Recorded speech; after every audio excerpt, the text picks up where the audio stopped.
This is how it goes every single time. Trump says something insane. He says, I'm going to kill everybody tomorrow at 5 p.m. We all freak out. And then he's like, you know what, actually, I'll kill everyone in 2 weeks. And then we relax, and then he forgets he ever said it in the first place.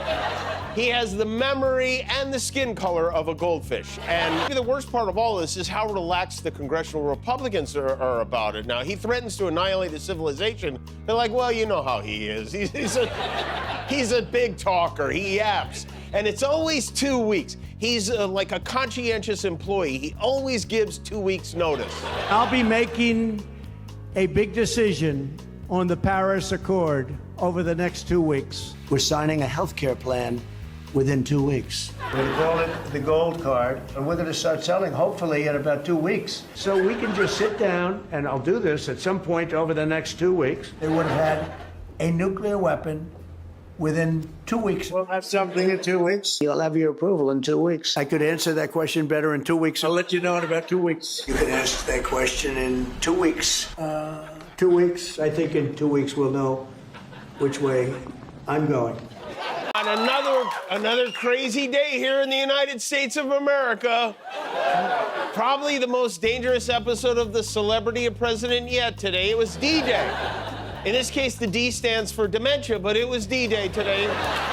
We're coming to you from Los Angeles for the local time just after 5 p.m., which was Trump's deadline for Iran to, quote, open the effing strait or you'll be living in hell. He gave a hard cutoff time of right now.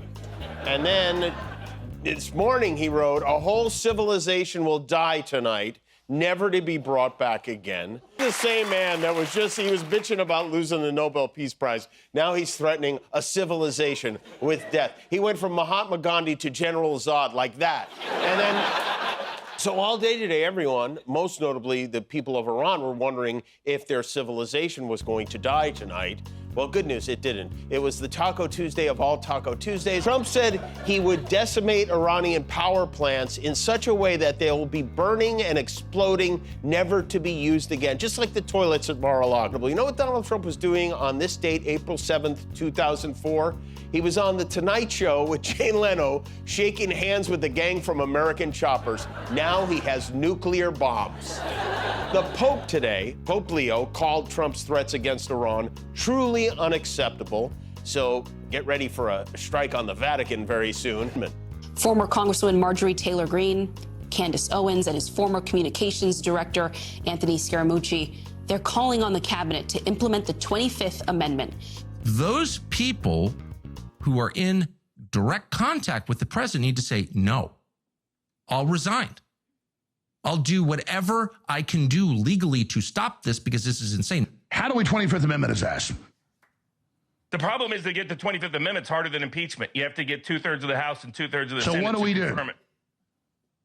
Tackle Trump and pretend, let him pretend he's president and publicly report that he's going through a health issue and Vance take over. It literally needs to be something like that. It's that bad.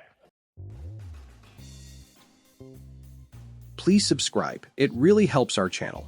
Also, let us know what you like to see in new videos, and we promise to make more contents on that topic. Many Trump voters are upset about this war he started. They're saying, we didn't vote for this. And the correct response to that is, yes, you did. It may not be what you voted for, but it is who you voted for. And now it's time to do something about it. Trump got hold of some kids at the White House Easter egg roll, and he saw a pen and went into a whole routine about Joe Biden. You know, Biden would use the auto pen. You'd have an auto pen follow him. You know, Joe Biden, he didn't sign. He was incapable of signing his name. So they'd follow him around with this big machine. You know what it was called?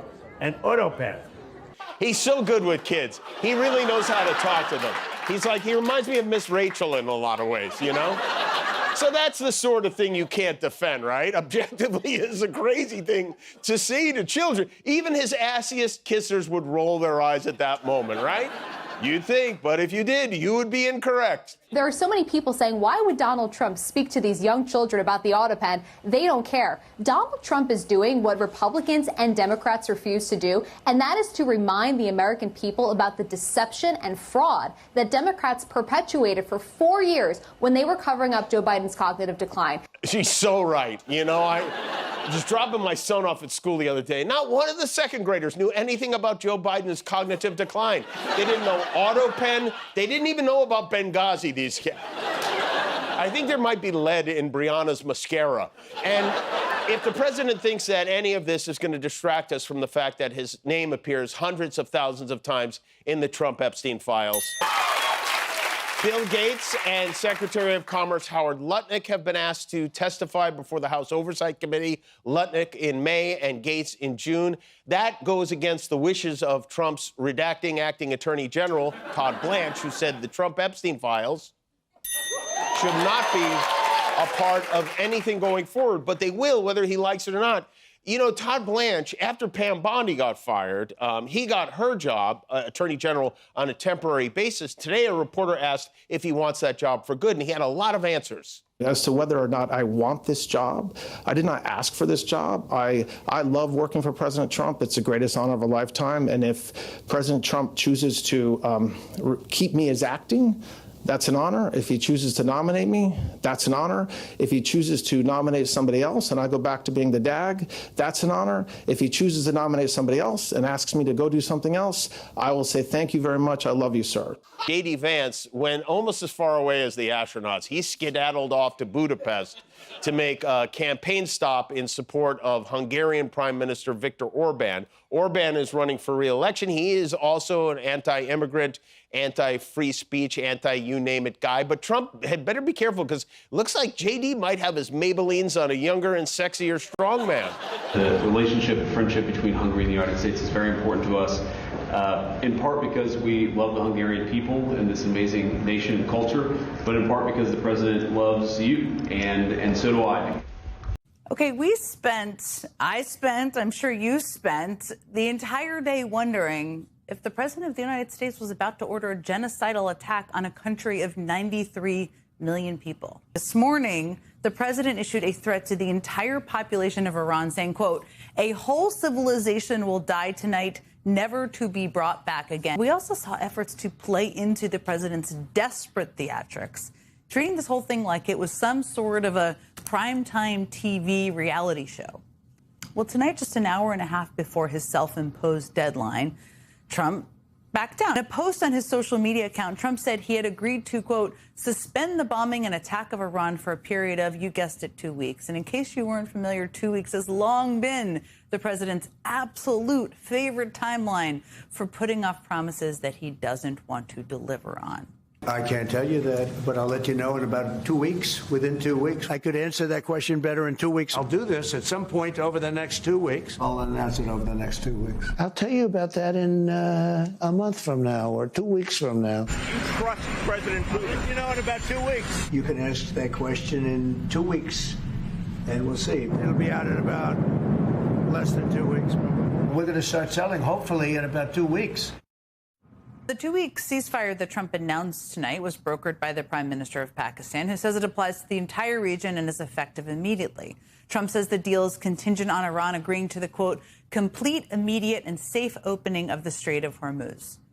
It does not seem that Iran is giving up control of the strait itself, a strait it did not control before Trump started this war.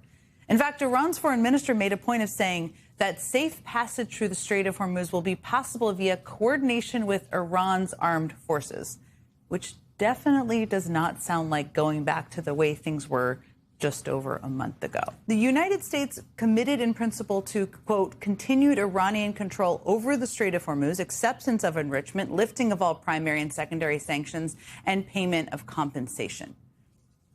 It's very hard to believe that the Trump administration would agree to any of that. Last month, Trump gave Iran 48 hours to open the Strait of Hormuz, threatening to obliterate the country's power plants if they didn't comply by March 23rd.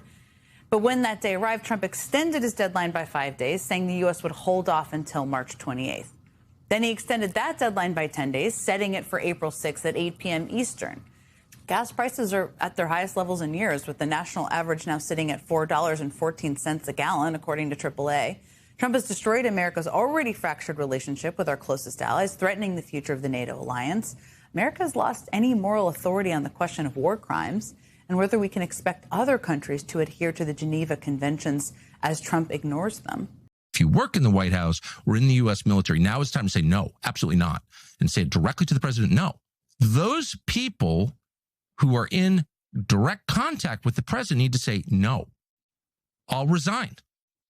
I'll do whatever I can do legally to stop this because this is insane. And if given the order, I'm not carrying it out. Getting your reaction to the Truth Social post late today from President Trump about a 2-week ceasefire. How did you read that, especially given some of what we've heard from the Iranians of what they say has been agreed to? Well, I mean, we're still in the same spot I think we were in a couple of weeks ago or even weeks before that. We have a president that has no, strategic plan, no goal he was trying to achieve. He's not a serious president. He doesn't think before he speaks. What he said this morning was incredibly disturbing, that he was going to end a civilization that, by the way, has been around for thousands of years.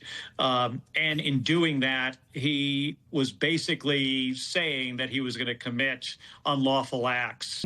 Iran's foreign minister basically said, and I just read this, that safe passage through the Strait of Hormuz will be possible via coordination with Iran's armed forces. That is a massive caveat. How do you hear that? How should people understand that? Well, on a massive change from what it had been for decades, which, militaries, including ours, and commercial ships had free passage through the strait. I've gone through there a number of times in 1989 and again in 1991, the second time for the first Gulf War, Desert Storm. But before that, we had issues with the Iranians. But this is an entire change in what was a decades-long status quo. And this could become, for them, one of the most expensive toll booths for the Iranians and lucrative. For them, that's not the way this should end. This president has to get back to where we were before. Iran has refused to give in to Trump's demands, and yesterday the regime called on all young people, athletes, artists, students, and university students and their professors to form human chains around power plants. Kind of an interesting choice of who they called on there. The statement continued, anyone who might be part of a protest movement, please line up single file in front of the power plant. Dress code is business flammable. Well, the big story of the day was that Donald Trump fired the top general in the United States Army in the middle of Donald Trump's war in Iran that is going so badly that last night Donald Trump officially announced that he is surrendering control of the Strait of Hormuz to Iran. The one thing we know for sure about Donald Trump's next attorney general is that that attorney general will very likely be asked to commit crimes by and for Donald Trump.